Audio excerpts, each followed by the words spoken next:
Hello, good morning everyone. Welcome to today, March 31, 2022, the last day of the month, 9 a.m. sharp. Hope to find you all well and getting ready for the last day of the month, last day of the quarter.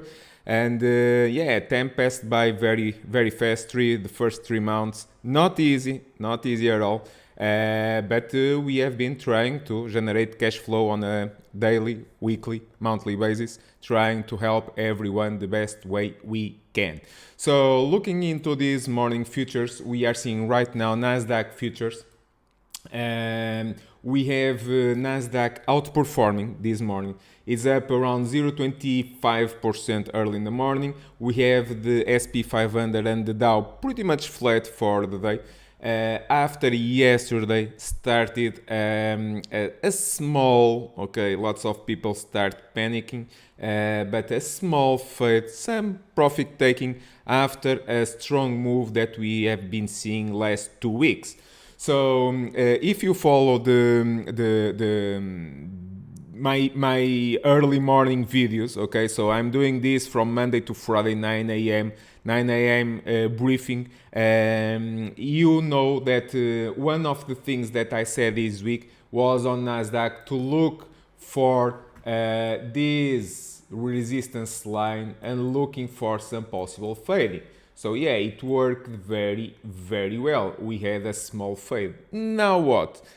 Big question, okay? So the market still on the short term, still bullish, but things got a little bit extended.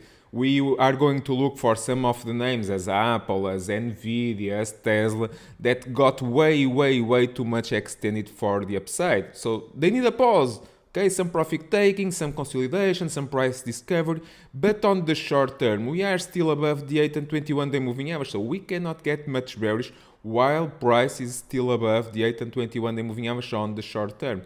But on the way up, as I've been saying, you should be looking to trim gains, to trim profits, okay?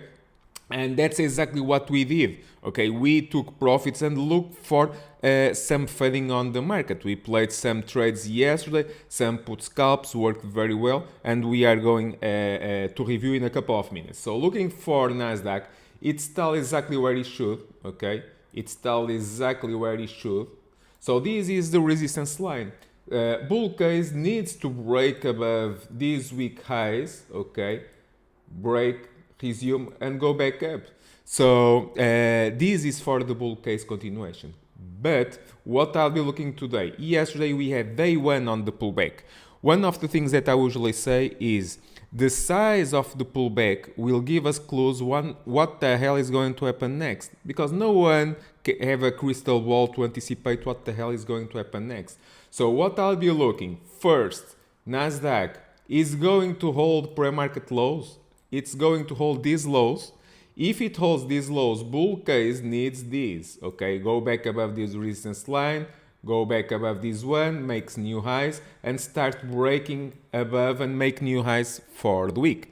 That's for the bull case. But if they are not able to push price up here and fades, breaks below these pre-market lows, retest and fades lower, what I'll be looking? First, yesterday lows, and after that I'll be looking for the 8-day moving average on NASDAQ, okay? We are, okay, since we reversed 2 weeks ago, okay, on a Tuesday, since we reversed, we are on a bull trend and we still have room to go into the 8-day moving average. Some of the names already retest the 8-day moving average, others still didn't. So NASDAQ has still room for downside. Is it going to fade? No one knows, but NASDAQ needs leaders, okay, either up or down. Apple, it's one of the names that I'll be looking. Apple, after 11 consecutive days going up, just insane, okay? Those that are with me know that I've been fading Apple for some time this week and also last week. I have been fading Apple. That worked well, but the damn dip got bought every single day until yesterday. Finally, we had day one, okay, with a red close.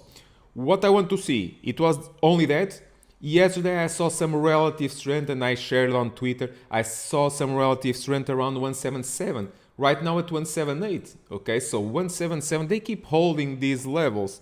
I don't want to fight with the price. Okay, so what I want to see, is it going to break and stay below 177? 177 keeps my biggest support. If it breaks below 177 and break down, what I'll be looking first target 175.7, that's the gap to fill, and below that we have 173, the 8-day moving average, and 172 when they bought the dip on Monday. Okay, so those are the levels that I'll be looking in case yesterday gives a follow-through continuation for the downside. So right now at 178, what I want to see for the bear case needs below 178, needs below 177, and fill the gap at 175.7 with the next 173.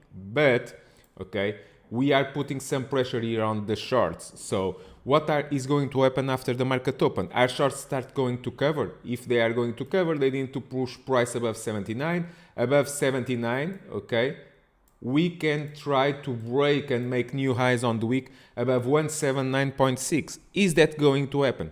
Sorry, my friends, but I don't have a crystal ball. I cannot anticipate what the hell is going to happen. So that's why I'm a day trader. I look for opportunities either up or down. And on intraday, I played both up or down. For example, yesterday out of the gate, okay, we got long on Boeing. Okay, close too soon. I got in early in the morning for a red to green. It worked well on Boeing from red to green. Why? Because basically on Tuesday it basically break out, hold the gap. Okay, so I was looking. Yesterday was opening on the red, so I was looking for some more push going from red to green, giving a follow-through continuation from Tuesday. It worked well.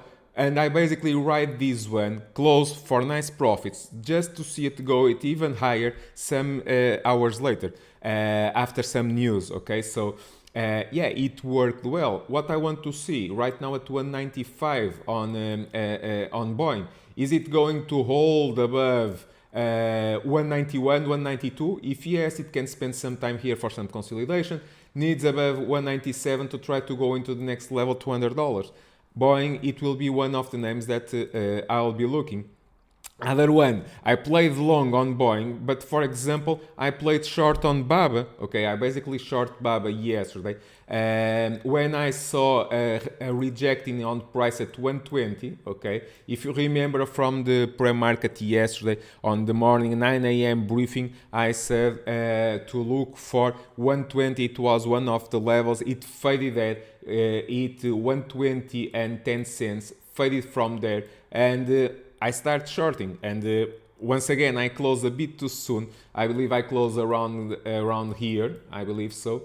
But it worked well. I got very nice cash flow, happy to see some continuation, and this morning gapping down from yesterday close with a gap all the way into 115 early in the morning. So we are opening around here. Now what? Now we look what they are going to happen to do. We have 112, okay, if it breaks below 115, we have 112, the next target. If it breaks down below, we have 109 as the next possible support level, 109, 110. So I'll be looking. Or are they going to push a little bit below 115, push it back above, fill the gap at 115.5 and resume back up into 117, okay? So those are some of the things that I'll be looking today. Facebook, it's other name that I keep fading, okay? I don't like to chase. Can it go higher? Yes, it can, but I don't like to chase it. I'm not playing long on Facebook. Yesterday, once again, we short Facebook with some puts, very nice cash flow. It got even a little bit lower, okay? So right now, 231 is 230, 231, big supply zone here, okay? So it tried several times to break on Facebook, and every single time it was rejected. Right now, 228 early in the morning. I want to see if it's able to push above 228, but I will only be a little more bullish on Facebook if it goes above 231 and resume back up. Above that we have 235, okay? That's one of the levels, the biggest one, 240, if extends, okay? But we need to see it. Otherwise, what I'll be looking, 228 right now. If it goes from green to red, looking below 226.7 yesterday lows, and a gap to fill at 224. Below that, we have the 8-day moving average at 220.8. So also on watch. IWM. Also yesterday, early in the morning, I got puts. After that, I played some calls also, but they didn't work, so I closed. But those puts worked very well from the fading all the way into the lows of the day, almost filled the gap. And one of the things that I would like to show you, my friends, is how technical analysis worked very, very well. Okay, so what was yesterday low of the day? 206.61. Okay, $206.61. Okay, what is the 8-day moving average? 206.62. Okay, so the low of the day 201.61 and the moving average 206.62. So basically machines miss by 1 cent, just got a little bit 1 cent below the 8-day moving average and push it back above. So you cannot get much better than that. And it bounced. We have a gap to fill at 206.2. Did not fill the damn gap. So what I want to see today, after yesterday, are we going to have a follow-through continuation for downside? If yes, what we need right now at 207, we need price below 207 to go all the way and fill the gap at 206.2, and below that we have 204 as the possible next support. So also to keep on watch. Otherwise, if it holds here, it can keep here the range, okay? Not looking here for now for other trade besides that. JP Morgan, it will be a focus. Okay, why? Financials have been lagging and did not participate on this market move, and the range is getting tight. So we right now playing between 139 and 143 the range, but the range is getting tight. Bears needs below 139, okay, to push it and fill the gap at 133. Bulls needs above 144 to push price back up. What is going to happen? I will keep financials on watch, no trade yet, but I will keep it on watch. Microsoft, it will also be a focus. Why? On Monday, okay, out of the gate, first thing in the morning, we got calls 310 on Microsoft.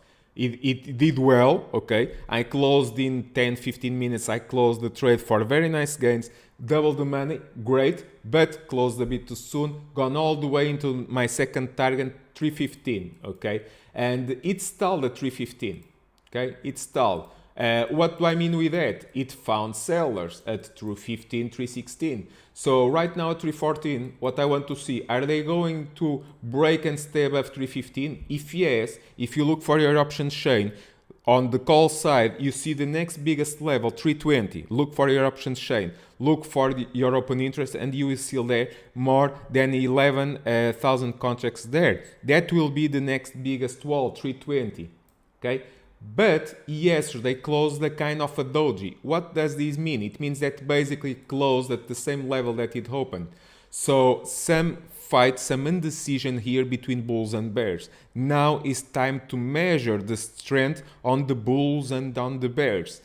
What do I mean with that? Bulls needs above 314 to try to go and break above 316 and resume into 320. But if bears push price below 314, what you should be looking? Yesterday lows, 311.5, and below that a fade into the 8-day moving average 306, 307. So something also to keep on watch for the strength on this market.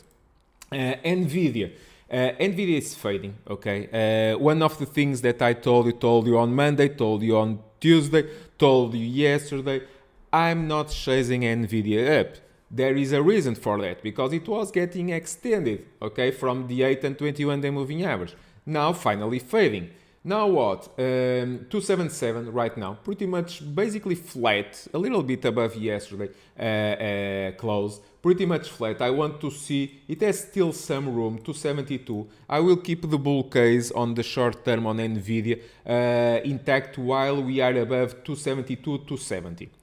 But if it fails below, watch out, because the next level all the way into 258, 260. So something also to keep on watch. What I'll be looking, if today, okay, we have a fade on NVIDIA, 2 days fade. Look what happened in the past. 2 days fade, day 3, they bought the dip. okay? When they bought the dip on the next day, we are going into day 3 today. What I want to see, if they push it down, if they are able to buy the 8-day moving average and reverse back up. So looking here also for a possible opportunity to buy the dip if we see it, okay, going from red to green, if we see it. Otherwise, if it breaks and goes below 270, watch out, not catching the knife, in my opinion, can go all the way into 260 and still bullish, okay, and still bullish because it's only retesting the 8 and 21 day moving average. Don't forget that we coming from last 2 weeks, we coming from here all the way up here. So even if we fade back here, we are still on the bull camp and we can still resume back up, okay? So also NVDA, it will be a focus. The cubes, also of course it will be a focus. Huge move on the last couple of sessions since we break yesterday. Faded. It was not easy. I got cube puts. It's timestamped. We got very nice cash flow on the cubes, on BAB, on Facebook, on fading yesterday action. We also got some AMD puts, closed the AMD puts a bit too soon, but we are already going to see in a couple of minutes about AMD. But what I want to see right now, 367, okay, 367. I want to see if 367 holds. If not, what we have lower, and that was what I was expecting, a gap to fill 365. First target below 366, looking for 365 gap to fill. If it breaks below, we have 360, and that's my biggest line, okay? Keeping the bull case intact while we are above 360. And from there, I'll be looking for a possible red to green move and reverse buy from 360 if we extend for downside. Where I'll be bullish only if the cubes go above 371, looking here for some upside, but we need lots of power for that. But who knows, okay? AMD, yes, it worked well. We got puts on AMD, puts 121. Those worked great. Close at the lows of the day, 119, and right now at 116. So what a beautiful, congratulations everyone. On a beautiful short yesterday with those AMD puts. Now what? We are getting down. We are getting near my second support, 115.8. We are at 116. What I want to see, if it holds 115, okay, looking for a possible red to green move and fill the gap at 118, okay? So if you are short, in my opinion, you should be trimming your shorts, you should be adjusting your profits, your stops to cap your gains, and looking for a possible oversold bounce and a reversal today, tomorrow, possible reversal buy and deep buying, okay? So something to keep on watch if we see some strength here on AMD. On SPY, what I'll be looking, exactly the same thing as the cubes. Right now at 458, I want to see if 458 is a big level, if 458 is going to hold. If yes, and if it bounces, we have 460. That's a supply zone, okay? That's the first supply zone, 460. And I will only be bullish if SPY goes back above 460, looking for 461, 462 as the biggest supply zone, okay? So these are the levels that, in my opinion, the market should fade. If it goes 460, it should be faded, 462 should be faded. And looking here for some possible below 458, looking here for some possible gap filling at 455.9 and below that 452. My line in the sand will be between 450 452, and from there looking for a possible bounce if we get one, okay? Because we are only on the day one on the pullback. We need to see if the buyers are going to step in as they have been doing for the last 2 weeks, or if we are going, because we have room for more downside, okay? 452 on the SPYs, 450, and even if we break down below, we have room to go into 443, 445. And even though we are on the bull camp, because we are still on above the 21-day moving average, I will only be very bearish on the market if we break down below here, where we can retest 4:30 on the breakout point, okay? But day by day, let's look for what's next. Tesla, it will also be a focus. Why? It has been a focus for the last 2 weeks. Huge move, and on the way up, what I usually say, don't chase it. I'm not chasing the move, and I'm waiting for signals that can give me clues on the bull market strength. Yesterday, basically, they pretty much sold, okay, double top yesterday. They sold once it tried to go above 1110. So 1110, it's a focus. I will only be bullish on Tesla if it breaks above 1115, and from there, yeah, the next biggest level 1150. But we need to see it, okay? Otherwise, right now, gapping up a little bit, just a little bit above yesterday close. This is my biggest supply zone. I will only be bullish above here, okay? Otherwise, if it fails, I'll be looking for the breakdown below this support, okay? And from there, we have 1053, 1050 as the next level. We have the gap to fill at 1026. We have the 8-day moving average at 1029 as the possible supports. Don't forget that we coming from here, okay? So yeah, some profit taking, it will actually be healthy. So something to keep on watch. So as summary, and going back into NASDAQ, let's go back into NASDAQ. NASDAQ for now, pretty much giving some follow-through continuation for downside. Why? They tried to break early in the morning, it faded, so this was a resistance, it break, goes back below, failed breakout, this was the support, fails below the support, this becomes a resistance, retests the resistance and gets shaken out once again and gets slapped for downside. If it goes below this morning lows, I'll be looking for yesterday lows below that, the 8-day moving average. That will be the initial trading plan if we see it going after the market open in less than 8 minutes, okay? So with this said, thank you all for watching. I received some questions. How can you find this on YouTube from Monday to Friday, 9 a.m. sharp? I'm giving this live session just to try to help everyone with my levels, what I'm looking for, what are the names, trying to help, because this market has been very, very tricky, not easy. So one of the ways you can give a like on the video, subscribe to the channel, is free, and I'll do it from Monday to Friday, 9 a.m. sharp, okay? With this said, time to go. Wish you all a great trading, stay safe, and see you all tomorrow, 9 a.m. sharp, here once again for the 9 a.m. briefing. Thank you, everyone. Bye-bye. Good luck.